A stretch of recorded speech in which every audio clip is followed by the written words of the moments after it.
എല്ലാ പ്രിയ വിദ്യാർത്ഥികൾക്കും പുതിയ വീഡിയോയിലേക്ക് സ്വാഗതം. SLC public exam result 2026 revaluation result പ്രസിദ്ധീകരിച്ചു. How to check SLC public exam revaluation result എങ്ങനെ ചെക്ക് ചെയ്യാം നോക്കാം. വിശദമായ വാർത്തയിൽ തന്നെ പോകാം. ആദ്യമായിട്ട് ചാനൽ കാണുന്ന വിദ്യാർത്ഥി സുഹൃത്തുക്കളുണ്ടെങ്കിൽ തീർച്ചയായും പഠിക്കേണ്ട മറക്കണ്ട സബ്സ്ക്രൈബ് ചെയ്ത് കൂടെ പ്രത്യേകം ശ്രദ്ധിക്കുക. സബ്സ്ക്രൈബ് ചെയ്ത് നോട്ടിഫിക്കേഷൻ ബെല്ലേക്ക് ഓൾ ഓപ്ഷൻ എനേബിൾ ചെയ്യുക. ചാനൽ വീഡിയോസ് നിങ്ങൾക്ക് ഉപകാരപ്രദമായ തീർച്ചയായും ലൈക്കും കൂടി ചെയ്യുക. നിങ്ങളുടെ സുഹൃത്തുക്കളിലേക്ക് ഷെയർ ചെയ്ത് കൊടുക്കാനും കൂടി പ്രത്യേകം ശ്രദ്ധിക്കാം. അതുപോലെ നമ്മുടെ ചാനൽ വാട്സ്ആപ്പ് ചാനൽ ജോയിൻ ചെയ്യാൻ ആഗ്രഹിക്കുന്നവർ വാട്സ്ആപ്പ് ചാനൽ ജോയിൻ ചെയ്യുക. അപ്പോൾ നമുക്ക് ഇതിനെ വളരെ പ്രധാനമായിരിക്കുന്ന വാർത്ത നടക്കാം. അടുത്ത രീതി തന്നെ നടക്കാം. SLC public exam result 2026 SLC public examination റിസൾട്ടിൻ്റെ റീവാലുവേഷൻ റിസൾട്ട് പബ്ലിഷ് ചെയ്ത് വിദ്യാർത്ഥികൾക്ക് iExamsൻ്റെ സൈറ്റിൽ നിന്നും എന്ത് ചെയ്യാൻ സാധിക്കും? iExamsൻ്റെ സൈറ്റിൽ നിന്നും നിങ്ങൾക്ക് ഇപ്പോൾ SLCയുടെ റീവാലുവേഷൻ റിസൾട്ട് ചെക്ക് ചെയ്യാൻ സാധിക്കും.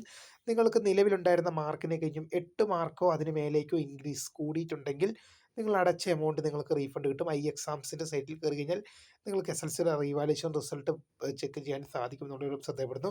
മുൻ വർഷങ്ങളെ അപേക്ഷിച്ച് ഈ വർഷം റീവാലുവേഷൻ അപേക്ഷിച്ച വിദ്യാർത്ഥികളുടെ എണ്ണത്തിൽ വർധനവുണ്ടായിട്ടുണ്ടെന്ന് വിദ്യാഭ്യാസ വകുപ്പ് അറിയിച്ചു. ഏതാണ്ട് 2,70,000-ഓളം പേരാണ് എന്ത് ചെയ്തിരിക്കുന്നത് ഈ വർഷം റീവാലുവേഷനായിട്ട് അപ്ലൈ ചെയ്തിരിക്കുന്നത്. വിദ്യാഭ്യാസ വകുപ്പ് പറയുന്നത് നിലവിൽ ഇപ്പോൾ ഈ വർഷം SLC എഴുതിയതിൻ്റെ പകുതിയിലധികം വിദ്യാർത്ഥികളും റീവാലുവേഷനായി അപ്ലൈ ചെയ്തിട്ടുണ്ടെന്നാണ് അറിയാൻ സാധിച്ചത്.